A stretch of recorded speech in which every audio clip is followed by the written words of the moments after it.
આજે આપણો ફર્સ્ટ દિવસ છે તો આપણે પહેલા શરૂઆત કરીએ કે ભાઈ સી શાર્પ પ્રોગ્રામિંગ છે એ શું છે, .NET શું છે. આપણે પહેલો પ્રોગ્રામ એક લખશું નાનો એવો, બરાબર. એ પ્રોગ્રામના પાર્ટ્સ જે અલગ અલગ હોય ને એને આપણે શીખશું કે કેવી રીતે પ્રોગ્રામ વર્ક કરે. હું વિઝ્યુઅલ સ્ટુડિયો છે ને એ ચાલુ કરી લઉં અહીંથી. તો આપણે એક સોફ્ટવેર બનાવવા માટેનો સોફ્ટવેર શીખવા જઈ રહ્યા છીએ, બરોબર. તો કોમ્પ્યુટર જે પ્રોગ્રામ હોય ને એના મુખ્યત્વે ત્રણ ટાઈપના સોફ્ટવેર આવે. તો ત્રણ ટાઈપ કયા કયા આવે? તો કે એક સિસ્ટમ સોફ્ટવેર હોય, એક એપ્લિકેશન સોફ્ટવેર હોય અને એક ડેવલપમેન્ટ સોફ્ટવેર હોય. તો સિસ્ટમ સોફ્ટવેર એ કેવા પ્રકારના સોફ્ટવેર હોય? તો કે એવા પ્રકારના સોફ્ટવેર હોય કે જેની મદદથી આપણી ઓપરેટિંગ સિસ્ટમ ચાલે. જેમ કે મારું આ કોમ્પ્યુટર છે, બરોબર. એની અંદર વિન્ડોઝ ઓપરેટિંગ સિસ્ટમ છે. આપણી પાસે મોબાઈલ હોય તો એની અંદર એન્ડ્રોઈડ ઓપરેટિંગ સિસ્ટમ હોય. આઈફોન હોય તો એની અંદર એની કોઈ ઓએસ હોય.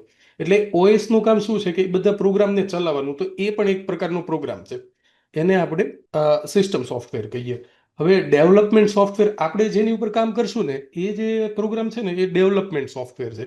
તો ડેવલપમેન્ટ સોફ્ટવેર એટલે શું કે એની અંદરથી બીજા પ્રોગ્રામ્સ છે ને આપણે બનાવી શકીએ. અને છેલ્લે જે આવે, બરાબર, એ વાત થાય આપણે એપ્લિકેશન સોફ્ટવેરની.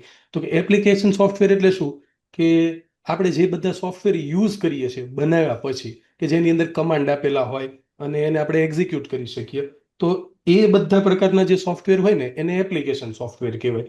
હવે જો એના ઉદાહરણ આપીએ તો આપણે કોમ્પ્યુટરની અંદર Microsoft Word, Excel, PowerPoint, આ જે બધા પ્રોગ્રામ છે ને એ બધા એપ્લિકેશન સોફ્ટવેર કહેવાય, કેમ કે એ પહેલેથી બની ચૂક્યા હોય. તો આપણું જે આ ડેવલપમેન્ટ સોફ્ટવેર છે ને એ ટાઈપનું એક સોફ્ટવેર છે આ વિઝ્યુઅલ સ્ટુડિયો, બરાબર.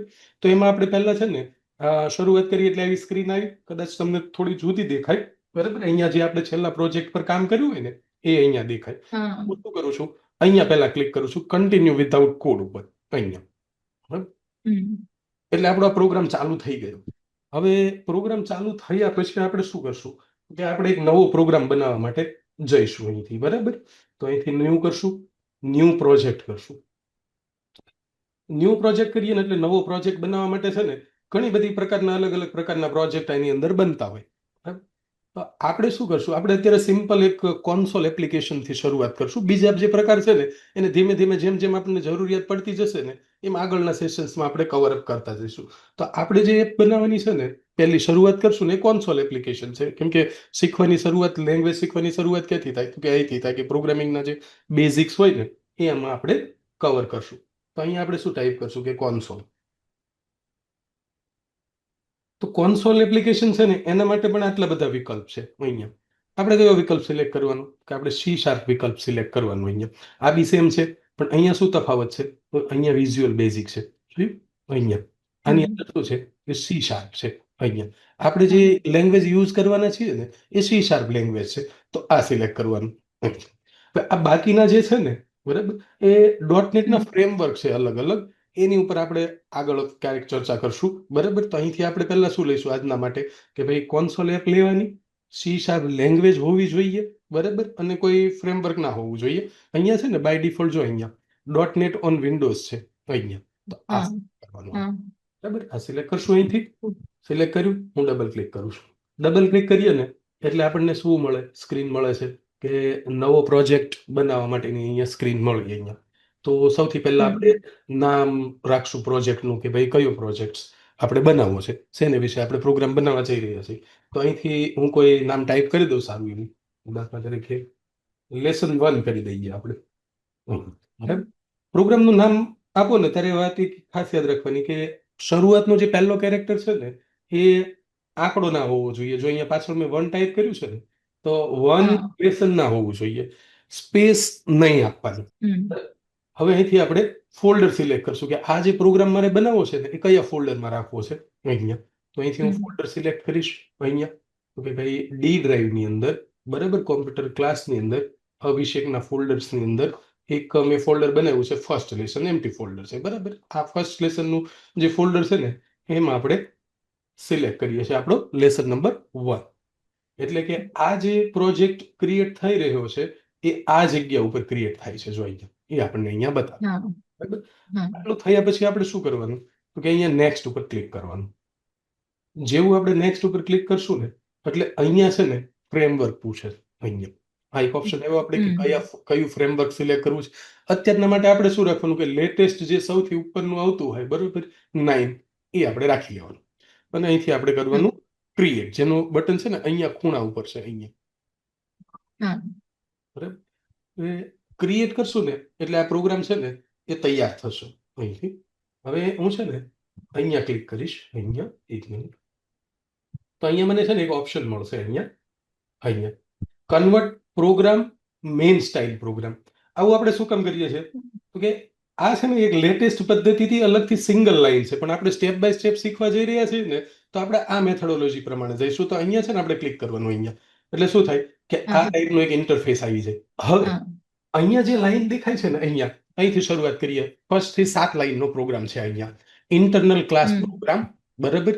એનો સ્કોપ આટલો છે. જો આ જે 2 છગડીયા કૌંસ છે ને અહીંથી અહીં સુધીનું, એની અંદર પછી આટલી વસ્તુ લખેલી છે. તો આને મેથડ તરીકે ઓળખવામાં આવે, બરાબર. પ્રોગ્રામની અંદરનો જે એન્ટ્રી પોઈન્ટ હોય ને કે જ્યાંથી પ્રોગ્રામ શરૂઆત થાય, એક્ઝિક્યુશન થાય, એ જે પોઈન્ટ છે ને એ મેઇન પોઈન્ટ હોય અહીંથી. હવે એની અંદર છે ને એક અહીંયા આર્ગ્યુમેન્ટ આપ્યું છે. અત્યારે આપણે જરૂર નથી, આની આપણે આગળ ડિસ્કશન્સ કરશું, આપણે જેમ જેમ શીખતા જઈશું ને. એટલે અત્યારે હું શું કરું છું, આને રિમૂવ કરી દઉં છું સિમ્પલ રાખવા માટે અહીં, બરાબર. અહીંયા થયું. એટલે હવે આપણો પ્રોગ્રામ કેટલો 7 લાઈનનો છે, પણ સિમ્પલ થઈ ગયું કે આપણો જે ક્લાસ પ્રોગ્રામ છે એની અંદર એક મેથડ છે અને એ મેથડની અંદર એક સેન્ટેન્સ લખેલું છે. કયું છે? Hello world. હવે આપણે શું કરવાનું, રન કરીને જોઈ લેવાનું કે પ્રોગ્રામ રન થાય છે. પહેલું સ્ટેપ્સ આપણું, બરાબર. અહીંથી આપણે રન કરી શકીએ પ્રોગ્રામને, અને શોર્ટકટ છે F5 આપણે પ્રેસ કરીએ તો પણ આપણો પ્રોગ્રામ રન થઈ જાય. તો હવે હું અહીંથી રન કરું છું પ્રોગ્રામ, અને આપણે જોઈએ કે રન થાય છે કે નહીં. જો બધું વ્યવસ્થિત હશે, બરાબર, પ્રોગ્રામ રન થશે ને હેલો વર્લ્ડ છે ને પ્રિન્ટ થયેલું દેખાવું જોઈએ. ઓકે, જો અહીંયા આપણને દેખાય હેલો વર્લ્ડ, બરાબર. તો એનો મતલબ એવો કે આપણો પ્રોગ્રામ બી બની ગયો છે અને પ્રોગ્રામ રન પણ થઈ ગયો, રન પણ થાય છે. રન પણ થાય છે. એટલે પહેલું સ્ટેપ છે ને છે આપણું એ કમ્પ્લીટ થઈ ચૂક્યું છે, બરાબર. હવે આ પ્રોગ્રામ રન થયો ની પાછળ શું થયું તો કે પાછળ એવું થયું કે આ જે આપણે ફાઇલ લખી છે ને, આપણે ટેક્સ્ટ ફોર્મેટમાં ફાઇલ લખી છે, કઈ આપણે વાંચી શકીએ એવા. તો બિહાઇન્ડ ધ સીન શું થાય ખબર? અહીંયા હું જો આને ક્લોઝ કરું અહીંથી, આ આપણો જે પ્રોગ્રામ છે ને એની અંદર આપણે જો આ વિઝ્યુઅલ સ્ટુડિયો છે ને એમાં કદાચ આ બાજુનો ભાગ બંધ હોય ને અહીંથી, તો વ્યૂ મેનુની અંદરથી સોલ્યુશન એક્સપ્લોરર આવતું હશે, અહીંથી આ ખોલી શકાય. અને હું ક્લોઝ કરી દઉં છું અહીંયા. પહેલા આ બધું આપણે બંધ કરી દઈએ વધારાનું. અહીંયા વ્યૂ મેનુમાં ગયા, અહીંથી સોલ્યુશન એક્સપ્લોરર ખોલ્યું. અહીંથી આ સોલ્યુશન એક્સપ્લોરર ખોલીએ ને તો અહીંયા આપણને આપણો પ્રોગ્રામ દેખાય. જો અહીંયા લેસન 1 નામનો પ્રોગ્રામ છે, એમાં અહીંયા લેસન 1 છે, એની અંદર અહીંયા આપણો ક્લાસ છે. જો અહીંયા આપણે ક્લિક કરીએ ને એટલે અહીંયા આપણી ફાઇલ આવી જાય, બરોબર. અહીંયા તો હવે આપણે શું કરીએ અહીંથી કે આ જે પ્રોગ્રામ છે ને અહીંયા એની ફાઇલ તો આપણને અહીંયા દેખાણી. ઓકે, ડબલ ક્લિક કરું છું, અહીંયા ફાઇલ દેખાણી, બરાબર. હું શું કરું છું, અહીંયા લેસન 1 છે ને જે આપણું, એની ઉપર રાઈટ ક્લિક કરું છું. રાઈટ ક્લિક કરી અને ઓપન ઇન ફાઇલ એક્સપ્લોરર ની ઉપર ક્લિક કરું છું. જો આમ આપણે કરીએ ને તો આપણે જે પ્રોગ્રામ સેવ કર્યો છે ને એ ફોલ્ડર પર આપણે પહોંચી જઈએ. અહીંયા જો અહીંયા પહોંચી ગયા. અહીંયા કઈ જગ્યાએ છે કે ડી ડ્રાઈવ ની અંદર 002 કોમ્પ્યુટર ક્લાસ નામનું ફોલ્ડર છે, એમાં અભિષેક નામનું ફોલ્ડર, હા, એમાં ફર્સ્ટ લેસન, એની અંદર લેસન 1 નામનું આ ફોલ્ડર છે જ્યાં આપણો આ પ્રોજેક્ટ પડ્યો છે. હવે આપણે જ્યારે પ્રોજેક્ટ રન કરીએ છીએ ને, ચાલુ થયું ને પ્રોજેક્ટ, તો અહીંયા એક ફોલ્ડર બન્યું, જોયું અહીંયા બિન નામનું ફોલ્ડર છે. એ ફોલ્ડર ની અંદર આપણે જઈશું ને તો આપણે કંઈક બીજું ફોલ્ડર મળશે, એ ફોલ્ડર ખોલવાનું અહીંયા સુધી, બરાબર. તો અહીંયા જો આપણને શું મળે છે, આપણું જો એકચ્યુઅલ પ્રોગ્રામ છે ને એ આ છે, આપણે કહેવાય એપ્લિકેશન. એપ્લિકેશન પ્રોગ્રામ થયો. અહીંયા આપણે વાત કરી, મેં કીધું ને 3 ટાઈપના સોફ્ટવેર આવે. તો હવે આપણે કેવો સોફ્ટવેર બનાવી નાખ્યો? આ એપ્લિકેશન ડેવલપમેન્ટ સોફ્ટવેર માંથી આપણે એપ્લિકેશન સોફ્ટવેર બનાવી નાખ્યો. હવે એપ્લિકેશન સોફ્ટવેર બનાવી નાખ્યો તો એનો મતલબ એવો થાય કે અહીંયા હું ડબલ ક્લિક કરું ને તો મારો પ્રોગ્રામ પાછો રન થવો જોઈએ. અહીંયા ડબલ ક્લિક કર્યું, જો દેખાતો નથી પ્રોગ્રામ. કેમ નથી દેખાતો? કારણ કે પ્રોગ્રામ રન થઈને પછી પાછો એકદમ બંધ થઈ જાય છે. તો ક્લોઝ સ્ક્રીન થઈ જાય છે. તો હવે આપણે છે ને આપણો જે આ ફાઇલને આપણે અત્યારે બંધ કરી દઈએ, બરાબર. આપણી જે આ છે ને અહીંયા છે ને હું એક લાઈન લખું, console ડોટ રીડ લાઈન, બરાબર. રીડ અથવા રીડ લાઈન આવું કરીશ ને તો શું કરશે, એ લાઈન વાંચવા માટે ઊભું રહેશે. એટલે આપણો પ્રોગ્રામ છે ને બંધ થશે નહીં. અને સેવ કરી દઈએ. ને સેવ કર્યા પછી, બરાબર, હવે આ પ્રોગ્રામને પાછો મારે બનાવવો છે, બરાબર. આટલું મેં ચેન્જ કર્યું ને પ્રોગ્રામની અંદર, તો ફરી વખત બનાવવો હોય તો એને મારે બિલ્ડ કરવું પડે. તો બિલ્ડ કરવા માટેનું શોર્ટકટ કમાન્ડ છે કંટ્રોલ શિફ્ટ અને બી, બરાબર. અથવા તો અહીંયા કઈ રાઈટ ક્લિક કરીને બિલ્ડનો ઓપ્શન આવે છે, પહેલો જ ઓપ્શન છે, બરાબર. અહીંયા પહેલો ઓપ્શન છે, આની ઉપર હું ક્લિક કરીશ એટલે શું થશે? બિલ્ડ થશે. બિલ્ડ થયો એટલે એનો મતલબ શું થયો કે મારું જે આ ફોલ્ડર હતું, બરાબર, આ ફોલ્ડર હતું ને આપણું, આ જે અહીંયા, બરાબર, એમાં એ પ્રોગ્રામ પાછો નવેસરથી બન્યો છે, બરાબર. હા, બિલ્ડ કરવાથી શું થાય કે આપણો જે પ્રોગ્રામ જ્યાં સેવ થયો હોય ને ત્યાં પાછો ફરી વખત નવેસરથી બને. હવે નવેસરથી પ્રોગ્રામ બન્યો આપણો અહીંયા, તો આપણે પહેલા પ્રોગ્રામ રન કરીને જોઈએ. અહીંયા જો આવ્યું આપણું હેલો વર્લ્ડ, અહીંયા આવ્યું. પ્રોગ્રામને આપણે ટર્મિનેટ કરીએ, એક વખત સ્પેસ મારીએ અથવા તો કોઈ એન્ટર મારીએ, ફરી વખત એન્ટર મારીએ એટલે ટર્મિનેટ થઈ જાય. હવે પાછું આને આપણે હું શું કરું છું, અહીંથી જાઉં છું અહીંયા. ઓકે, અહીંયા સ્ક્રીન દેખાય છે ને? ઓકે, ઠીક છે. તો અહીંયા છે ને હું ડબલ ક્લિક કરીશ. ક્યાં? અહીંયા ડબલ ક્લિક કરીને તો મને અહીંયા રિઝલ્ટ દેખાય. જોયું? રિઝલ્ટ દેખાયું એટલે આ પ્રોગ્રામ બની ગયો, બરાબર. આનો મતલબ એવો થાય કે હવે આ એક પ્રોગ્રામ આપણે બનાવી નાખ્યો. આ પ્રોગ્રામની ફાઇલની કોપી કરીને હું કોઈ પણને આપું, બરાબર, તો ત્યાં એના કોમ્પ્યુટરમાં ડબલ ક્લિક કરશે ને તો આ પ્રોગ્રામ ચાલુ થઈ જાય, બરાબર ને? એટલે સમજ આવે છે ને કેવી રીતે મિકેનિઝમ જે છે વિઝ્યુઅલ સ્ટુડિયોનું, એ પ્રોગ્રામ રાઇટ કરવાથી પ્રોગ્રામ બનવા સુધી કેવી રીતે બધી ફંક્શનાલિટી વર્ક કરે એવી રીતે, બરાબર. તો અહીંયા છે ને મિનિમાઇઝ રાખીએ, બરાબર. તો આપણો પ્રોગ્રામ થયો. આપણે શું કર્યું કે પહેલા વિઝ્યુઅલ સ્ટુડિયોની અંદર પ્રોગ્રામ બનાવ્યો, બરાબર, રન કર્યો, પછી ડિબગ ક્યાંથી થાય છે, બરાબર, ડિબગિંગના ફોલ્ડરની અંદર જે પ્રોગ્રામ બને છે ને એની આપણે જોયું કે ભાઈ એકચ્યુઅલ પ્રોગ્રામ છે એ કઈ જગ્યાએ બને છે. જ્યારે આપણે રન કરીએ ને અહીંયા, બરાબર, તો બિહાઇન્ડ ધ સીન શું થાય છે કે પ્રોગ્રામ છે ને એ જે તે ફોલ્ડર મેં તમને જે બતાવ્યું ને એ ફોલ્ડરની અંદર પ્રોગ્રામ બને અને ત્યાંથી જ રન થઈ અને આપણને અહીંયા દેખાય. જો અહીંયા આ જે પ્રોગ્રામ દેખાય છે ને એ એકચ્યુઅલમાં છે ને એ ફોલ્ડરની અંદરથી આવે છે. કયા ફોલ્ડરની અંદરથી? આ ફોલ્ડરની અંદરથી ઓટોમેટિકલી બિલ્ડ થાય. જ્યારે આપણે પ્રોગ્રામ રન કરીએ ને ત્યારે ઓટોમેટિકલી બિલ્ડ થાય. જો અહીંયા છે ને કદાચ આપણે બિલ્ડ છે અહીંયા, નહીં તો અહીંયા જે સ્ટેટસ બાર છે ને ત્યાં મેસેજ આવે કે ભાઈ પ્રોગ્રામ બિલ્ડ થયો છે અને પ્રોગ્રામ આપણો રન થયો છે, બરાબર. ક્લિયર ને આટલા સુધીના સ્ટેપ? ઓકે, ઓકે, આગળના સ્ટેપ ઉપર જઈએ. અહીંયા બે મેથડ છે આપણી પાસે, console.writeLine અને console.readLine, બરાબર. હા, રાઇટ લાઇનનો મતલબ એવો છે કે તમારે કઈ પણ વસ્તુ સ્ક્રીન પર પ્રિન્ટ કરાવડાવવી છે તો console.writeLine ની મદદથી આપણે એને પ્રિન્ટ કરાવડાવી શકીએ. જેમ કે હું અહીંયા લખું console.writeLine, બરાબર, WRI લખશું ને તો અહીંયા આપણને સજેશન આવી જાય, બરાબર. અહીંયા આપણે એન્ટર મારીએ ને તો આવી જાય, પછી બ્રેકેટ કરવાનું આવી રીતે, બરાબર. હવે જે બી આપણે મેસેજ લખવો છે ને તો એના માટે રૂલ્સ છે કે મેસેજ લખવા માટે ફરજિયાત તમારે ડબલ કોટ્સ આવી રીતે આપવાના. એટલે કે એક વખત તમે ડબલ કોટ્સની કી પ્રેસ કરો ને તો હવે ડબલ કોટ્સ બે વખત આવી જાય. આની વચ્ચે આપણે જે પણ મેસેજ લખીએ ને એ મેસેજ સ્ક્રીન ઉપર પ્રિન્ટ થાય, બરાબર. અહીંયા આપણે લખીએ વેલકમ. શરત એવી છે કે કોઈ પણ વાક્ય લખો તો પહેલી શરત એવી છે કે વાક્ય લખ્યા પછી છેલ્લે હંમેશા એ સેમિકોલન હોવું જોઈએ. આની નિશાની એવું કહે છે કે આ અહીંયા વર્ક છે ને એ પૂરું થયું છે. એટલે કે મારું જે રાઇટ લાઇન લખવાનું કામ હતું ને એ અહીંયા પૂરું થયું છે. અહીંયા સેમિકોલન છે ને તો એ શું ઇન્ડિકેટ કરે છે કે રીડ લાઇનનું કામ છે ને એ અહીંયા પૂરું થયું છે. હા, એટલે એનો મતલબ એવો છે કે અહીંયા એક ટાસ્ક પૂરું થયું, મારું એક કામ પૂરું થયું, પછી અહીંયા બીજું કામ, અહીંયા બે કામ થાય છે અહીંયા. તો આ બે કામ છે ને એ બે લાઇનમાં પણ લખી શકાય અથવા તો સિંગલ લાઇનમાં પણ લખી શકાય. એવી રીતે કે કંટ્રોલ એક્સ કરું ને અહીંયા અને અહીંયા પણ લખી શકાય.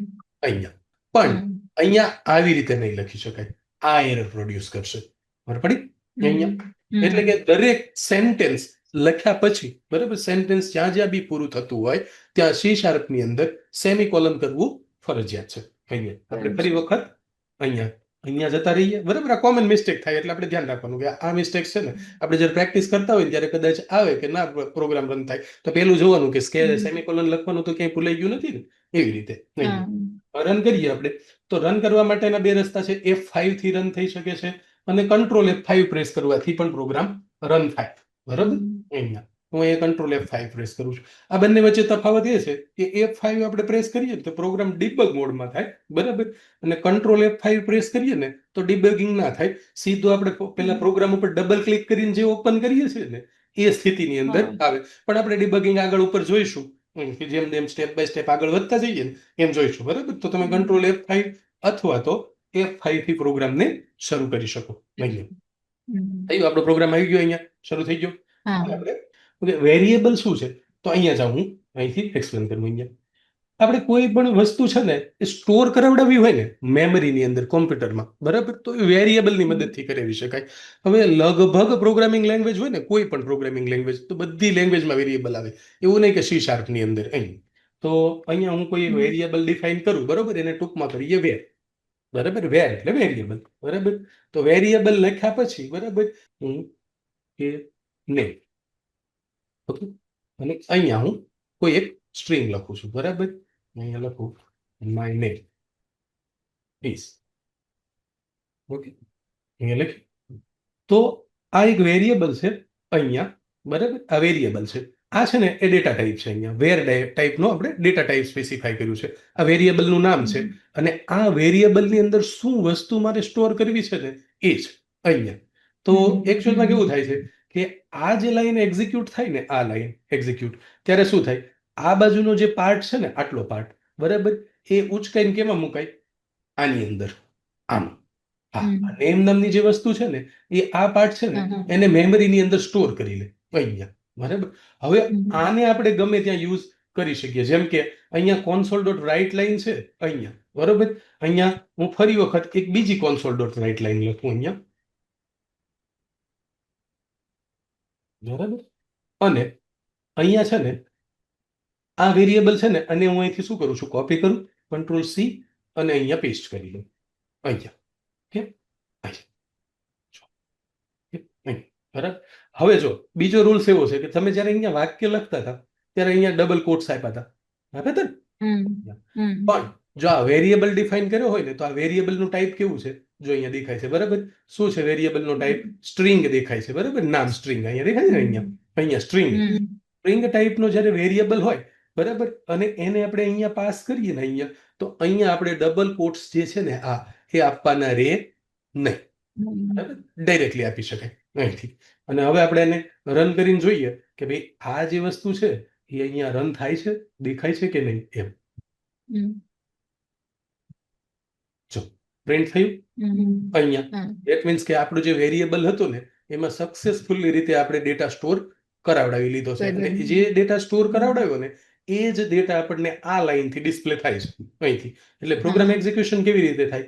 લાઈન બાય લાઈન થાય, ટોપ ટુ બોટમ. સૌથી પહેલા આ લાઈન એક્ઝિક્યુટ થઈ, આ લાઈનમાંથી અહીંયા ગયો ડેટા અહીંયા, પછી આ લાઈન એક્ઝિક્યુટ થઈ, પછી આ લાઈન એક્ઝિક્યુટ થઈ. તો આ લાઈન જ્યારે એક્ઝિક્યુટ થઈ ત્યારે આની અંદર જે વસ્તુ હતી, બરાબર, એ અહીંયા આપણને દેખાણી. એટલે આપણો જે પ્રોગ્રામ હતો ને એમાં અહીંયા મારું નામ પ્રિન્ટ થયું અહીંયા, ઓકે, અહીંયા, ઓકે, અહીંયા. હવે જે આજે આપણે વેરિયેબલ બનાવ્યો ને આ વેર ટાઈપનો વેરિયેબલ છે, બરાબર. એકચ્યુઅલમાં છે ને C# ની અંદર છે ને જુદી જુદી ટાઈપના આપણે વેરિયેબલ્સ બનાવી શકીએ. જેમ કે નોર્મલ ટાઈપ્સની અત્યારે વાત કરીએ, ઘણી બધી ટાઈપના હોય, પણ નોર્મલી જે યુઝ થાય છે ને એ આ 4-5 પ્રકાર છે. અહીંયા આપણે જોઈએ, અહીંયા ઇન્ટ છે, સ્ટ્રિંગ છે, ડબલ છે, અને બુલિયન છે. નોર્મલી જનરલી નાના પ્રોગ્રામ્સ આપણે બનાવવા હોય તો એની અંદર જે યુઝ થાય ને આ સિવાયના ડેટા ટાઈપ એ આવશે, પણ એ આપણે આગળ જોઈશું, બરાબર. તો ઇન્ટ જે ડેટા ટાઈપ છે ને એ શું કરે? ઇન્ટીજર વેલ્યુ સ્ટોર કરે. ઇન્ટીજર એટલે કેવું કે આખો નંબર જે હોય ને, પૂર્ણાંક સંખ્યા, એની અંદર અપૂર્ણાંક સંખ્યા ના હોય, પૂરેપૂરો જે નંબર હોય ને એને આપણે ઇન્ટીજર તરીકે ઓળખીએ. જેમ કે આપણે એક્ઝામ્પલ તરીકે અહીંયા જોઈએ, ફરી વખત જાઉં હું અહીંયા, ઓકે, બરાબર. એક ઇન્ટ ટાઈપનો વેરિયેબલ લઉં, ઇન્ટીજર, બરાબર. હવે આ જે વેરિયેબલ છે એનું નામ આપી દઉં હું કોઈ પણ, કે નંબર, બરાબર, નંબર, બરાબર. નંબર 1 આપું અથવા નંબર આપું, કોઈ પણ વસ્તુ તમે નામ કોઈ પણ આપી શકો. હવે જ્યારે આ વેરિયેબલના નામ આપતા હોય ને, બરાબર, ત્યારે એના અમુક રૂલ્સ છે. જેમ કે વેરિયેબલનું નામ છે ને, બરાબર, એની અંદર સ્પેશિયલ કેરેક્ટર ના હોવા જોઈએ. સ્પેશિયલ કેરેક્ટર્સ હોય ને, અમુક જે સ્પેશિયલ કેરેક્ટર હોય એ એક્સેપ્ટ કરે, પણ આવો કોઈ કેરેક્ટર્સ હોય ને, બરાબર, આવો કેરેક્ટર, બરાબર, તો આવા કેરેક્ટરનો વેરિયેબલ જો નીચે લાલ લાઈન આવી ને અહીંયા, રેડ લાઈન, બરાબર. હવે સ્પેશિયલ કેરેક્ટર ના હોવો જોઈએ, બરાબર. મોસ્ટ ઓફ જનરલ પ્રેક્ટિસ કેવી છે કે વેરિયેબલનું જ્યારે તમે નામ ડિક્લેર કરો ને ત્યારે પહેલો લેટર છે તે એ સ્મોલ લેટર, બરાબર. પછીના જે લેટર આવતા હોય ને, કોઈ બે શબ્દ હોય, બે શબ્દ ભેગા કરીને કોઈ વેરિયેબલનું નામ બનાવ્યું ને, તો પછીનો જે શબ્દ શરૂ થતો હોય ને એનો કેપિટલ લેટર રાખવાનું. અને વેરિયેબલનું નામ છે ને એ અંકથી શરૂ ના થઈ શકે. પાછળ હું 1 2 3 આપી શકું આવી રીતે, બરાબર. પણ ઇન્ટીજર 1 2 3 નંબર આ વેલિડ નથી, આ ઇનવેલિડ છે અહીંયા. તો અહીંયા આપણે શું કરશું? અહીંયા આપણે લખીએ નંબર 1, બરાબર, ઇઝ ઇક્વલ ટુ. હવે અહીંયા હું કોઈ પણ પૂર્ણાંક સંખ્યા આપી શકું. અહીંયા દાખલા તરીકે હું આપું 50 અહીંયા. તો આ વેરિયેબલ 1 છે ને. હેલો. હા, અરે આવે છે, સ્ક્રીન દેખાય છે? હા, દેખાય છે. પાવર બ્રેકડાઉન થયું તો વાઈફાઈ જતું રહ્યું એટલા માટે. અચ્છા, મેં કીધું કમ્યુનિકેશન લોસ્ટ થઈ ગયું એવું લાગે. હા હા ઓકે, ઠીક. હા હા બરાબર. ઓકે, ક્યાં હતા આપણે? તો ત્યાંથી પાછું રિપીટ મારીએ. ઓકે, આને રન કરી દીધું હતું આપણે. વેરિયેબલ જે ડિફાઇન કરવા માટે છે, અમુક એકાદ બે વસ્તુ છે આપણે જે ધ્યાનમાં રાખવી જોઈએ, બરાબર. છેલ્લે મેં બતાવી બે વસ્તુ કીધી, સંભળાતી કે નહીં, કે કપાઈ ગઈ? લાસ્ટ આપણે આ જે વેરિયેબલ લખ્યું હતું માય નેમ ઇઝ વિજય વાળું, એ હા. આપણે રન કરી દીધું હતું. પછી નેક્સ્ટ થી આજે તમે ઇન્ટીજર નંબર વાળું લખ્યું છે ને એ બાકી છે. ઓકે ઓકે ઓકે, ફરી વાર કહી દઉં કે ભાઈ જો int જે નંબર 1 છે ને અહીંથી, ઓકે, હા. ડેટા ટાઈપ જે છે ને એ અલગ અલગ પ્રકારના હમ ડેટા ટાઈપ આવે છે અહીંયા, બરાબર. હમ જે કોમન ડેટા ટાઈપ છે આપણા, એ આપણે જે હમણાં જોઈશું ને એ છે ઇન્ટ, સ્ટ્રિંગ, ડબલ અને બુલિયન, જે વાઇડલી યુઝ થાય, બરાબર. તો હા એમાંનો આપણે જે પહેલો ડેટા ટાઈપ છે ને, બરાબર, આ ડેટા ટાઈપ જોઈએ આપણે. તો કે પહેલો ડેટા ટાઈપ કયો છે આપણી પાસે? ઇન્ટીજર, બરાબર. તો જ્યારે પણ મારે ઇન્ટીજર ટાઈપનો વેરિયેબલ બનાવવો હોય, બરાબર, તો એના માટે મારે પ્રીફિક્સ પહેલા લખવાનું ઇન્ટ, પછી વેરિયેબલનું નામ. વેરિયેબલનું નામ કોઈ પણ રાખી શકું, બરાબર. અહીંયા માય નંબર અથવા માય એજ, વોટેવર કોઈ પણ રાખી શકો છો. પણ નામ રાખવા માટેના નિયમો છે. કેવા? કે ભાઈ તમારે નામ રાખવું છે તો શરૂઆતમાં તમે અહીંયા 1 2 3 num1 આવું ના રાખી શકો, બરાબર. આ વેલિડ નથી. કેમ? કોઈ પણ વેરિયેબલનું જે નામ છે ને એ નંબરથી સ્ટાર્ટ થવું જોઈએ નહીં, બરાબર. પછી કોઈ એકદમ સ્પેસિફિક સ્પેશિયલ કેરેક્ટર્સ હોય ને એવા ના યુઝ કરી શકાય. જેમ કે હું અહીંયા @ સિમ્બલ છે આપણે ઈમેલની અંદર વપરાય ને, બરાબર, એવો સિમ્બલ છે ને એ ના યુઝ કરી શકું અહીંયા. રૂલ્સ કેવો રાખવાનો આપણે કે ભાઈ જો વેરિયેબલનું નામ સ્ટાર્ટ કરીએ ને તો સ્મોલ લેટરથી ચાલુ કરવાનું. વેરિયેબલના નામની અંદર એકથી વધારે શબ્દો આવતા હોય તો પહેલા સ્મોલ લેટરથી શરૂ કરવાનું, બીજો શબ્દ આવતો હોય ને ત્યારે કેપિટલ લેટર કરવાનું, બરાબર. અહીંયા તો હવે શું થશે કે અહીંયા જે છે ને આ 50 એ કેમાં સ્ટોર થશે? અહીંયા ઇન્ટ નંબરની અંદર એઝ એ ઇન્ટીજર, બરાબર. ઇન્ટીજર એટલે આપણે વોલ નંબર, આખો નંબર હોય ને એ સ્ટોર કરી શકીએ. પછી અહીંયા છે ને 50.25 છે ને આવું સ્ટોર ના કરી શકાય. કેમ? કેમ કે આનો જે ડેટા ટાઈપ છે એ ઇન્ટ પ્રકારનો છે. એ એવું કહે છે કે વોલ નંબર હોય ને એને જ તમે આની અંદર આખો નંબર, મતલબ પૂર્ણાંક સંખ્યા હોય ને એને જ આની અંદર સ્ટોર કરી શકો અહીંયા, બરાબર. ઓકે, ચાલુ છે ને? બરાબર. તો અહીંયા જે નંબર છે ને એ અહીંયા આપણે સ્ટોર કર્યો અહીંયા. હવે એને આપણે પ્રિન્ટ કરાવડાવીએ. console.writeLine, બરાબર. હવે હું અહીંયા શું આપું છું? આ જે નંબર છે ને એને અહીંથી કોપી કરું છું, અહીંયા પેસ્ટ કરું છું, આપણા રૂલ્સ પ્રમાણે અહીંયા એને પ્રિન્ટ કરાવડાવું છું, બરાબર. અને રન કરીએ, આપણે પ્રોગ્રામને રન કરીએ, બરાબર. તો અહીંયા રન થયું 1 2 અને 3. એવી જ રીતે હવે બીજો ડેટા ટાઈપ આપણો જે હતો ને એ કેવો હતો કે આ ડેટા ટાઈપ છે ને સ્ટ્રિંગ ટાઈપનો ડેટા ટાઈપ. એ તો આપણે જોયું ડબલ, બરાબર. સ્ટ્રિંગ એટલે વાક્ય, આપણે કોઈ લખવું હોય ને તો વાક્ય લખવું હોય ને અહીંયા, તો અહીંયા વેરની જગ્યાએ છે ને અહીંયા હું સ્ટ્રિંગ લખી શકું છું અહીંયા, બરાબર. સ્ટ્રિંગ સેમ રિઝલ્ટ આવશે, બરાબર. બીજી વસ્તુ છે ડબલ, બરાબર. Double number 2 is equal to, અહીંયા આવું આપી શકીશ.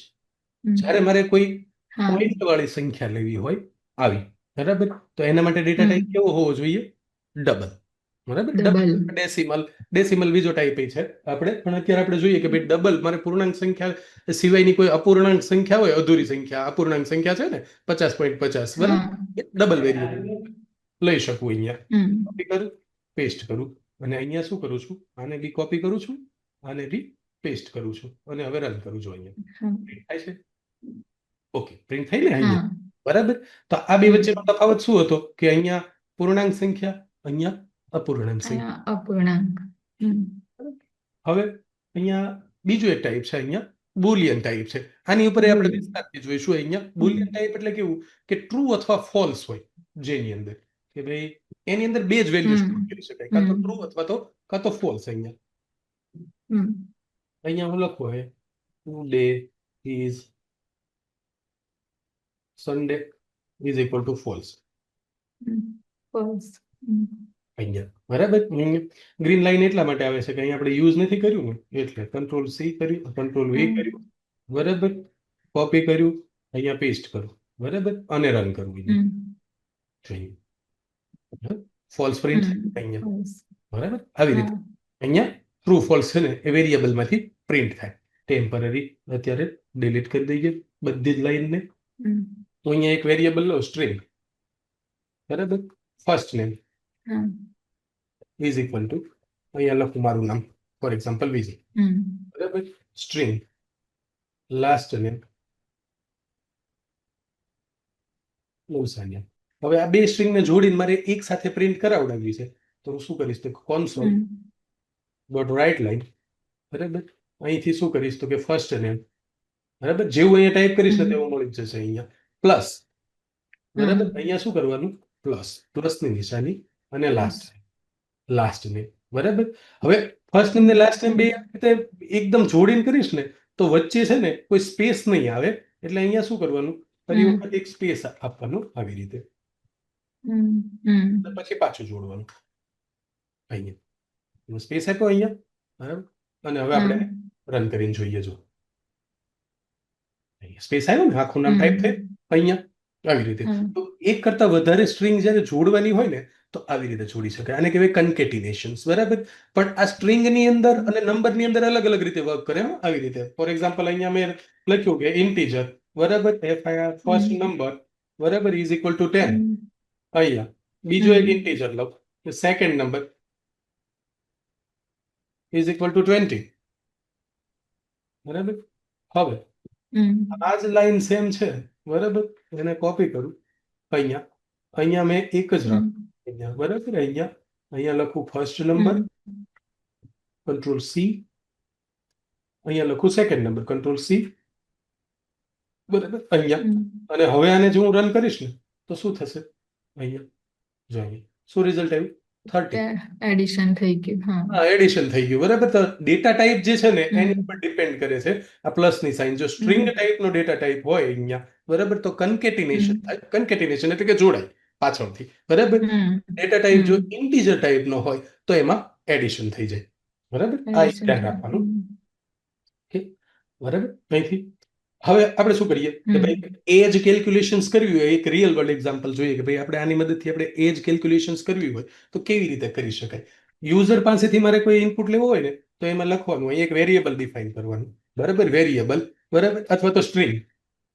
અહીંયા વેરિયેબલનો ડેટા ટાઈપ, બરાબર, કે નેમ ઇઝ ઇક્વલ ટુ, બરાબર, અહીંયા લખું console ડોટ રીડ લાઈન, અને અહીંયા લખું console ડોટ રાઇટ લાઈન, અને એની અંદર આપી દઉં નેમ. ઓકે, અહીંયા આપી દીધું અહીંયા, બરાબર. તો હવે શું થશે કે આ જે રીડ લાઈન છે ને, બરાબર, એ કેમાં જશે, અહીંયા નેમ વેરિયેબલમાં જશે, અને નેમ વેરિયેબલ છે ને એ અહીંયા પ્રિન્ટ થશે.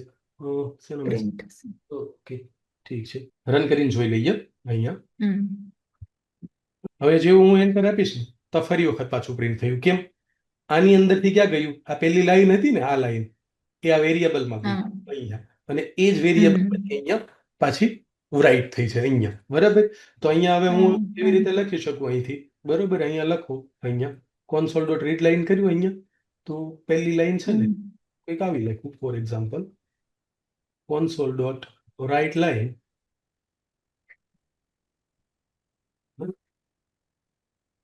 ઓકે, બરાબર.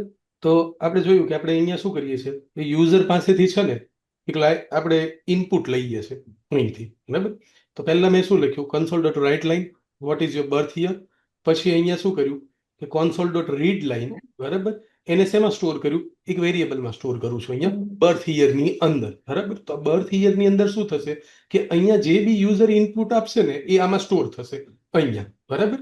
તો હવે અહીંયા હું ફરી વખત એક નવી લાઈન લખું કે console ડોટ રાઇટ લાઈન, બરાબર?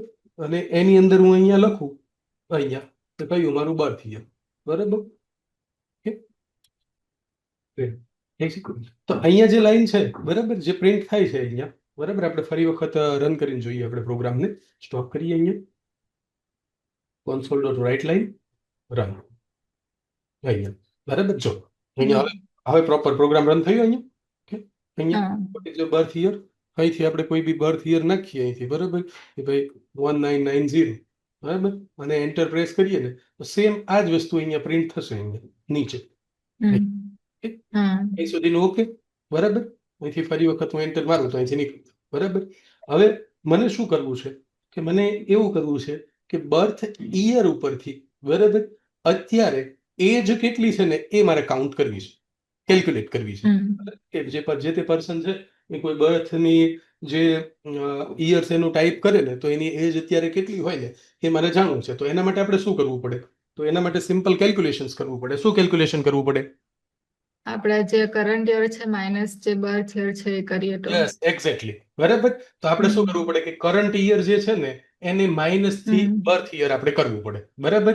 તો અહીંયા આપણે શું કરશું? અહીંયા તો કે કરંટ યર નામનો વેરિયેબલ એક લઈશું પાછો, બરાબર? એક બીજો હું વેરિયેબલ લઈશ.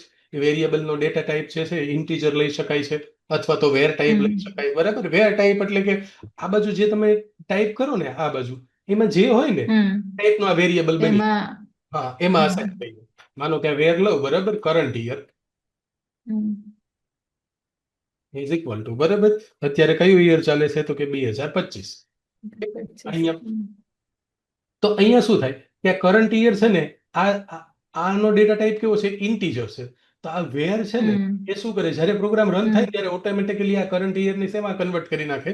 ઇન્ટીજરમાં કન્વર્ટ કરી નાખે. રન ટાઈમ થાય. જો અહીંયા દેખાય ને ઇન્ટ દેખાય યર, અહીંયા એનો મતલબ એવો થાય કે અહીંયા આપણે છે ને આ પણ લઈશું, બરાબર?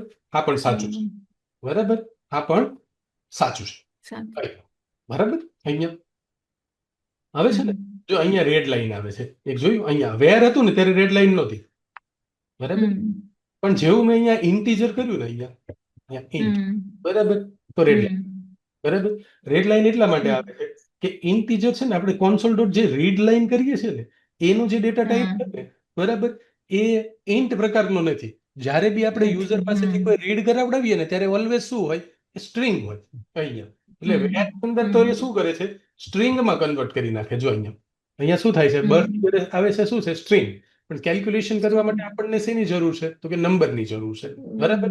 તો નંબરની જ્યારે આપણને જરૂર હોય ત્યારે આ બાજુની જે સ્ટ્રિંગ છે એને આપણે નંબરમાં કન્વર્ટ કરવી પડે. કન્વર્ટ કરવા માટેનો રસ્તો એવો છે અહીંયા કન્વર્ટ, બરાબર, ડોટ, બરાબર, શેમાં મારે કન્વર્ટ કરવી છે? ઇન્ટીજરમાં, બરાબર? ઇન્ટ, બરાબર, ઇન્ટ 32 લેવાનું આપણે, બરાબર, મોટો ઇન્ટીજર. આના ડેટા ટાઈપના અલગ અલગ પ્રકાર છે, આપણે જોઈશું પછી આગળ ક્યારેક, બરાબર? અહીંથી તો ઇન્ટ 32 છે સામાન્ય ઇન્ટીજર જે છે ને, આ મોટી સાઈઝના ઇન્ટીજર છે, આ નાની સાઈઝના છે, એની સાઈઝ છે અલગ અલગ, બરાબર? અહીંયા તો એમાં ઓછી સંખ્યા સ્ટોર થઈ શકે, બરાબર? ઇન્ટ 32 હોય તો મોટો નંબર હોય ને એ સ્ટોર કરી શકે. અહીંયા આપણે 16 બી રાખી શકીએ, 32 બી રાખી શકીએ આ કેસની અંદર, બરાબર? તો ઇન્ટ 32. હવે આને શું કરવાનું? એક બ્રેકેટની અંદર, બરાબર, સ્ટ્રિંગ વેલ્યુ જોઈએ છે અહીંયા, એટલે આવી રીતે અહીંયા બ્રેકેટ પૂરું કરવાનું જોઈએ આખા બ્રેકેટમાં. હવે અહીંયા હું મારું કર્સર તો સ્ટ્રિંગની જગ્યાએ શું બની ગયું? આ ઇન્ટ બર્થ યર થઈ ગયું, જોયું? હા, એટલે કે સમજાવવાનો મારો હેતુ આ હતો કે ભાઈ કોઈ પણ વેરિયેબલ હોય અહીંયા, બરાબર, એનો ડેટા ટાઈપમાંથી કોઈ સ્ટ્રિંગ ટાઈપ છે અહીંયા, બરાબર? દાખલા તરીકે અહીંયા હું લખું કે ભાઈ સ્ટ્રિંગ, બરાબર, નંબર ઇઝ ઇક્વલ ટુ 1 2 3, બરાબર? તો આ શું છે? આ સ્ટ્રિંગ છે, બરાબર? પણ બરાબર અહીંયા હું લખું કે integer actual number is equal to, બરાબર, તો અહીં હું શું કરીશ? કન્વર્ટ ડોટ ટુ ઇન્ટ 32, બરાબર, અને અહીંયા એ નંબરને આપીશ, અહીંયા, બરાબર. તો હમ આ લાઈનમાં શું થઈ જશે? આ જે સ્ટ્રિંગ છે ને, અહીંયા ડેટા ટાઈપ કેવો છે? સ્ટ્રિંગ. અહીંયા આવતા શું થઈ સ્ટ્રિંગ જશે? ઇન્ટીજર બની ઇન્ટીજર જશે. ઇન્ટ બની જશે અહીંયા, સમજાય? અહીંયા અહીંથી એટલે હમ અહીંયા મેં આ નંબર હા લખવાને બદલે ડાયરેક્ટલી બી લખી શકું. હા, એક એક કામ કરવાના અલગ અલગ પદ્ધતિ હોય. જો આવી રીતે બે લાઈનથી બી કામ થાય અને એને સિંગલ લાઈનથી પણ કરી શકાય. અહીંથી આ લાઈન જ હું ડિલીટ કરી દઉં અને સીધું અહીંયા હું હમ આવી રીતે સ્ટ્રિંગ લખું ને, અહીંયા 1 2 3, તો પણ આ સેમ જ વસ્તુ હમ સમજાય અહીંયા હા અહીંથી. બરાબર. તો આ અહીંયા આપણને જે નીચે જે છે ને, આ આવું ડેટા ટાઈપ આવે. જ્યારે રીડ લાઈન થાય છે ને, આ પાર્ટ એ હમ કેવા પ્રકારમાં આવે છે? તો આ પ્રકારમાં આવે છે, સ્ટ્રિંગ પ્રકારમાં આવે છે. હમ બરાબર. તો સ્ટ્રિંગને આપણે શું કરવું પડશે? ઇન્ટીજરમાં કન્વર્ટ કરવું પડશે. અહીંયા બર્થ યરની અંદર હમ ઇન્ટીજરમાં આપણે કન્વર્ટ કરી દીધું. અહીંયા હવે આને હું ડિલીટ કરી દઉં હમ છું, છે ને? Right. હા Okay. બરાબર. તો અહીંયા મેં શું કર્યું? અહીંયા કરંટ એરિયા. એટલે હવે મારી પાસે બે ઇન્ટીજર છે. કયા કયા? એક ઇન્ટ બર્થ યર છે એક અને બર્થ ઇન્ટ અને કરંટ કરંટ યર છે. બરાબર. બંને ઇન્ટીજર હોય ને હમ તો હું કેલ્ક્યુલેશન કરી શકું, પણ એક કરી સ્ટ્રિંગ શકે અને એક ઇન્ટીજર હોય તો કેલ્ક્યુલેશન થાય નહીં. ઓકે. હમ તો હવે અહીંયા આપણે શું કરીએ કે ભાઈ console ડોટ રાઇટ લાઈન છે અહીંયા, બરાબર. What is your birth year કર્યું આપણે અહીંયા, બરાબર. અને અહીંયા આપણે હમ લખીએ અહીંયા નીચે અહીંયા કે ભાઈ એમણે આ ઇનપુટ આપ્યો. જે બી ઇનપુટ આપે એ આપણે બર્થ યરમાં સિલેક્ટ થઈ જાય છે. કરંટ યર આ છે, બરાબર. તો અહીંયા હમ આપણે console ડોટ રાઇટ લાઈન કરીએ, બરાબર.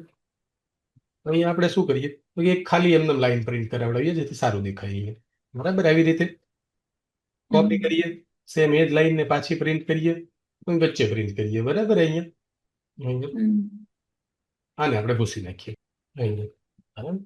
અહીંયા લખીએ આપણે, બરાબર, કે યોર એજ ઇઝ, બરાબર. હવે આપણે અહીંયા જોયું કે કન્કેટિનેશન કરવું હોય તો પ્લસ સિમ્બલ, બરાબર. પછી હમ આપણે લખીએ અહીંયા કે ભાઈ કરંટ યર માઇનસ, બરાબર, બર્થ યર. શું પ્રોબ્લેમ આવ્યો અહીંથી? હા, કહું શું પ્રોબ્લેમ છે. અહીંયા આપણો સ્ટ્રિંગ ડેટા ટાઈપ છે, અહીંયા આપણો હમ ઇન્ટીજર ડેટા ટાઈપ છે, અહીંયા ઇન્ટીજર ડેટા ટાઈપ છે, અહીંયા આપણે માઇનસનું કામ કરાવીએ છીએ, અહીંયા એકચ્યુઅલમાં હમ કન્કેટિનેશનનું કામ થાય છે, બરાબર. ધેટ મીન્સ કે હમ કમ્પ્યુટર છે કન્ફ્યુઝ થાય છે કે અહીંયા મને શું કરવું ને ખબર નહીં પડતી. કન્કેટિનેશન કરવું, માઇનસ કરવું, કેવી રીતે દેખાડું એમ અહીંથી, બરાબર. તો આપણે શું કરવું પડે? આ બંને જે વેરિયેબલ હતા ને એને આપણે અહીંયા બ્રેકેટમાં લઈ લઈએ, અહીંયા આવી રીતે, હમ બરાબર. તો એરર જતી રહી. હવે એના માટે ક્લિયર છે કે આ પાર્ટ છે, બરાબર, એને કન્કેટિનેટ કરવાનો છે આ પાર્ટ જોડે, બરાબર. અને આ પાર્ટની અંદર હમ શું કામ થવાનું છે તો કે આ પાર્ટની અંદર કરંટ યરમાંથી બર્થ યર માઇનસ કરો. એટલે કે સ્ટેપ માઇનસ કેવું છે કે અહીંયા આવો, આ લાઈન પ્રિન્ટ કરો, પછી કરંટ હમ યરમાંથી બર્થ યર માઇનસ કરો, જે જવાબ આવે તે હમ અહીંયા મૂકો, એ જવાબને આ લાઈન સાથે જોડો, હમ બરાબર, અને પછી પ્રિન્ટ કરો, બરાબર. એટલે આ એક વાક્ય આપણે જે લખીએ ને, પ્રોગ્રામ એક્ઝિક્યુશન થવાની જે પદ્ધતિ છે ને, એ એકચ્યુઅલ આવી છે. આપણે અહીંયા સિંગલ લાઈનમાં લખ્યું અહીંથી, બરાબર. હવે આપણે આને રન કરીને જોઈએ. અહીંયા રન કરીએ, અહીંયા કયા પ્રોગ્રામને રન કર્યું અહીંયા? ઓકે, જો અહીંયા આવ્યું what is your birth year, દાખલા તરીકે અહીંથી હું લખું કે 1990, બરાબર, અહીંયા. અને હવે હું એન્ટર આપું ને અહીંયા, તો જો યોર એજ ઇઝ 35, બરાબર. અહીંયા આવી ને એજ જે છે એ અહીંયા પ્રિન્ટ થઈ. પણ હવે તમે એક વાત નોટિસ કરી, અહીંયા જો એકદમ પાસે પાસે એવું કોઈ સ્પેસ નથી સ્પેસ નથી, બરાબર. સિમ્પલી પ્રોગ્રામને આપણે જોઈને પછી આપણે અહીંયા રહી શકીએ. જો અહીંયા આપણે કોઈ સ્પેસ મૂકી નથી. અહીંયા પાર્ટ અને અહીંયાનો પાર્ટ જે છે ને એ બે કન્કેટિનેટ થઈ અહીંયા છે ને, એવી રીતે આમ તમે આવી રીતે, બરાબર, લીધું, અહીંયા લીધું. હવે ફરી વખત રન કરીએ આપણે અહીંથી, બરાબર. 1991 કરું અહીંયા અને એન્ટર આપું છું અહીંયા. હવે બરાબર વ્યવસ્થિત રીતે પ્રિન્ટ થયું ને અહીંયા. બરાબર. તો આવી રીતે છે ને ઇન્ટીજર અથવા નંબર્સ છે ને એને આપણે કન્કેટિનેટ કરી શકીએ, જોડી શકીએ અને પ્રિન્ટ કરાવી શકીએ, બરાબર. હવે આપણે અહીંયા જઈએ, આપણે આજના એજન્ડામાં શું શું છે. ઓકે, આટલું લીધું અહીંયા, બરાબર. એડ ટુ નંબર્સ સિમ્પલ છે. આપણે જોયું એવી રીતે કે ભાઈ બે નંબર છે ને એડ કેવી રીતે કરી શકાય, મલ્ટીપ્લાય કેવી રીતે કરી શકાય, બરાબર. અહીંયા અને પછી આજને સેશનને કન્ક્લુડ કરીએ, બરાબર. તો ઓકે, આ એક એક્ઝામ્પલ લઈએ આપણે અહીંયા. ઓકે, બે નંબર છે ને એનો મારે સરવાળો કરવો છે, બરાબર. તો પ્રોગ્રામ મારો ક્લિયર કરી દીધો મેં, બરાબર. પહેલા શું કરવાનું છે તો કે પહેલા યુઝરને બતાવવાનું છે કે શું તમારે કરવાનું છે. તો યુઝરને આપણે પહેલા કહીશું કે તમે પહેલા તમારો નંબર 1 જે છે ને એ એન્ટર કરો. બરાબર? અહીંથી કરીશ console.writeline. બરાબર? જો પ્રોગ્રામને થોડો વ્યવસ્થિત સ્ક્રીન ઉપર દેખાડવું હોય તો આપણે આવી રીતે એકાદી લાઈનો લેવાની અંદર કોપી કરવાનું. બરાબર? લાઈન આપણે અહીંયા કોપી કરીને રાખી લઈએ. પછી ફરી વખત પાછું અહીંયા આપણે જઈએ, અહીંયા લખીએ. બરાબર? અહીંયા એન્ટર નંબર 1 એટલે યુઝરને આ મેસેજ દેખાયો, એન્ટર નંબર 1. હવે આપણે કંઈક વેરિયેબલ લઈએ, એની અંદર નંબર 1 ને આપણે સ્ટોર કરી દઈએ. બરાબર? તો અહીંયા વેરિયેબલ લીધો મેં. વેરિયેબલ હું કેવી પ્રકારનો લઈ શકું? તો કે ડબલ પ્રકારનો લીધો. બરાબર? ડબલ પ્રકારનો વેરિયેબલ લીધો. વેરિયેબલનું નામ મેં રાખ્યું નંબર 1. કે બરાબર? અહીંયા ડાયરેક્ટ લખવાને બદલે હું આવી રીતે બી છોડી શકું. અહીંયા જો આ બી એક મેથડ છે. નંબર 1 વેરિયેબલ લીધો, મને ખબર છે કે મારે 2 નંબર જોઈએ છે, તો હું એક સામટા જ 2 વેરિયેબલ ડિફાઇન કરી લઉં. નંબર 2 એટલે મારી પાસે 2 નંબર છે. બરાબર? હવે મને જવાબ માટે બી એક વેરિયેબલ જોઈએ છે. ફરી વખત બરાબર આન્સર નામનો. બરાબર? તો અહીંયા મારી પાસે મેં કેટલા વેરિયેબલ છે? 3 વેરિયેબલ. એક વેરિયેબલ છે નંબર 1, નંબર 2 અને છેલ્લો છે મારી પાસે આન્સર નામનો વેરિયેબલ. હવે હું શું કરીશ કે ભાઈ, તો અહીંયા આપણે લખીએ કે નંબર 1 ઇઝ ઇક્વલ ટુ બરાબર console.readline. બરાબર? અહીંયા એરર આવશે હમણાં. કેમ એરર? એટલા માટે આવશે કે console.readline આપણે કર્યું છે એનો ડેટા ટાઈપ જે છે ને એ સ્ટ્રિંગ છે. અહીંયા નંબર 1 છે ને એ ડબલ છે. બરાબર? આ જ વસ્તુ યાદ રાખવાની છે. તો આને ઓલવેઝ જે રીડ લાઈન કરી છે એને નંબરમાં કન્વર્ટ કરવી પડે. નંબરમાં કન્વર્ટ કરવા માટે અહીંયા કન્વર્ટ બરાબર ડોટ ટુ શું કરવું પડશે? અત્યારે આપણો ડેટા ટાઈપ કેવો છે? ડબલ ટાઈપનો છે, તો અહીંયા ડબલ લેવાનું. Convert to double. બરાબર? ડબલ લીધું. હવે અહીંયા બ્રેકેટ કરવાનું છે. બ્રેકેટની શરૂઆત અહીંયા કરવાની, પૂરો અહીંયા છેલ્લે અહીંયા નહીં અહીંયા. એટલે કે નંબર 1 ની અંદર આ પહેલો મેસેજ આવ્યો અહીંયા એન્ટર નંબર 1, પછી 3 વેરિયેબલ ડિફાઇન થયા. નંબર 1 ની અંદર અહીંયા જે બી આવ્યું એ અહીંયા થઈ ગયું. હવે આપણે શું કરીએ તો કે આટલું થયા પછી ફરી વખત અહીંયા આપણે કરીએ console.writeline. બરાબર? એન્ટર નંબર 2, બીજો નંબર આવ્યો. બરાબર? તો અહીંયા લખીએ કે number 2 is equal to direct convert.toDouble. બરાબર? બ્રેકેટ આપી દઈએ અને બ્રેકેટની અંદર પાસ કરીએ console.readline. console.readline. એટલે યુઝર પાસેથી આ બીજો ઇનપુટ્સ આપણને મળ્યો. બરાબર? હવે આપણે અહીંયા કેલ્ક્યુલેશન કરશું કે આન્સર ઇઝ ઇક્વલ ટુ બરાબર નંબર 1 પ્લસ નંબર 2. એટલે અહીંયા શું થયું? 2 નંબરનો સરવાળો હવે કેમાં સેવ થઈ ગયો છે? આન્સરની અંદર. બરાબર? આન્સરમાં સેવ થઈ ગયો ને અહીંથી. અહીંયા console.writeline. બરાબર?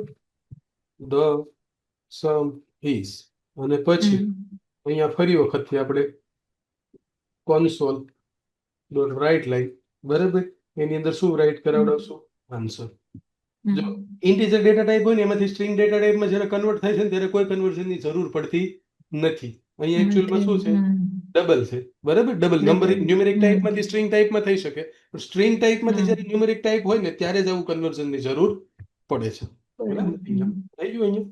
ઓકે, એટલે આ આપણો પ્રોગ્રામ શું થયું? પૂરો થયો અહીંયા. બરાબર? તો રન કરીએ પ્રોગ્રામને. બરાબર? જો પેલો નંબર નાખવાનો કીધો, હું નંબર નાખીશ કે ભાઈ 55.36. બરાબર? હવે જેવું હું એન્ટર આપીશ એટલે એને મને પૂછું કે શું છે, કે બીજો નંબર આપો. બરાબર? આપીશ હું કે 42.45. બરાબર? તો હવે આનો જવાબ કેટલો આવશે? તો કે 97.81. બરાબર? બેનો સરવાળો થઈને આવ્યો ને. એક તો નવો પ્રોગ્રામ બનાવતા શીખ્યા આપણે. બરાબર? નવો પ્રોગ્રામ કેવી રીતે ચાલુ કરવાનો, પ્રોગ્રામ કઈ જગ્યાએ સ્ટોર થાય છે એ વસ્તુ આપણે જોઈ. બરાબર? વેરિયેબલ કેવી રીતે ડિફાઇન કરવાના એ વસ્તુ જોઈ. વેરિયેબલના ડેટા ટાઈપ શું વસ્તુ છે અને કેવી રીતે યુઝ કરી શકાય છે. બરાબર? એ વસ્તુ જોઈ. પ્લસ આપણે પ્રેક્ટિકલ 1-2 એક્ઝામ્પલ્સ જોઈએ અહીંયા કે ભાઈ એ વેરિયેબલના જે ડેટા ટાઈપ છે એની મદદથી આપણે કન્કેટિનેશન, સ્ટ્રિંગ ડેટા ટાઈપ હોય, ઇન્ટીજર ડેટા ટાઈપ કે ડબલ ડેટા ટાઈપ હોય એને આપણે રિપ્રેઝન્ટ કેવી રીતે આપણે કરી શકીએ. બરાબર? તો આટલું હતું આજના સેશન્સની અંદર. હવે તમારે હોમવર્કની અંદર શું કરવાનું છે આજે? તો કે આટલી વસ્તુ કરીને એની પ્રેક્ટિસ કરવાની છે. પ્રેક્ટિસમાં શું કરશો અહીંથી? ઓકે. ઓકે, બરાબર. તો પ્રેક્ટિસની અંદર એવું છે અહીંયા, બરોબર, એક તમારો પ્રોગ્રામ બનાવવાનો સિમ્પલ, બરાબર. તો એમાં કરવાનું છે ગિવન અમાઉન્ટ શું કોઈ બી આપું ને, બરાબર, એનો ઇન્ટરેસ્ટ કેલ્ક્યુલેટ કરવાનું છે.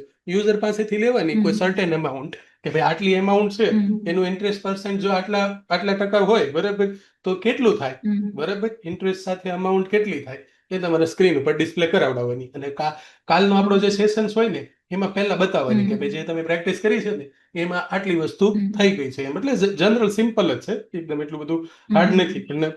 અને આ સર તમે હોમવર્ક આપ્યું છે એમાં કોઈ બી મારે નંબર લઈ લેવાનું છે ના જે ઇન્ટરેસ્ટ કેલ્ક્યુલેટ હા, કોઈ પણ, આ તમે બરાબર. હા, તો કે ઇન્ટરેસ્ટ કેલ્ક્યુલેટ કરવું હોય, સમ કાઇન્ડ ઓફ નંબર છે, કોઈ પણ નંબર હોય, તો તમારે શું કરવાનું, બે નંબર લેવાના છે કે યુઝર પાસેથી, કે ભાઈ અમાઉન્ટ કેટલી છે અને રેટ ઓફ ઇન્ટરેસ્ટ કેટલું છે, બરાબર. અમાઉન્ટ અને રેટ ઓફ ઇન્ટરેસ્ટ આવે તો એની ઉપરથી આપણે એનો ઇન્ટરેસ્ટ સાથેની અમાઉન્ટ કેલ્ક્યુલેટ કરી શકીએ ને, કે 12 મહિના માટે આટલું, બરાબર, કેટલા મહિના માટે, તો એટલા મહિના માટે તમે યુઝર પાસેથી ઇનપુટ લઈ શકો કે આટલા ઇનપુટ છે, બરાબર. બીજું વસ્તુ કે સ્ક્રીન ઉપર છે ને પ્રોપર ડિસ્પ્લે કરવાનું. આજે આપણે જે જોયું ને એ આપણે શું કર્યું, એમને ડિસ્પ્લે કરી નાખતા હતા. તો પ્રોગ્રામ જ્યારે લખો ને ત્યારે વ્યવસ્થિત સ્પેસિંગ બેસિંગ છે ને મેનેજ રાખવાનું, અને થોડુંક વ્યવસ્થિત દેખાય ને સ્ક્રીન ઉપર એઝ એ પ્રોગ્રામ જેવું, બરાબર, એવું બનાવવાનું, એવી ટ્રાય કરવાની. ઓકે, ઠીક છે. તો આજના સેશન્સને અહીંયા આપણે ઓવર કરીએ, બરાબર, ઠીક છે. ઓકે. ઓકે, સારું, થેન્ક ચાલો. યુ. ઓકે, યાદ રાખો.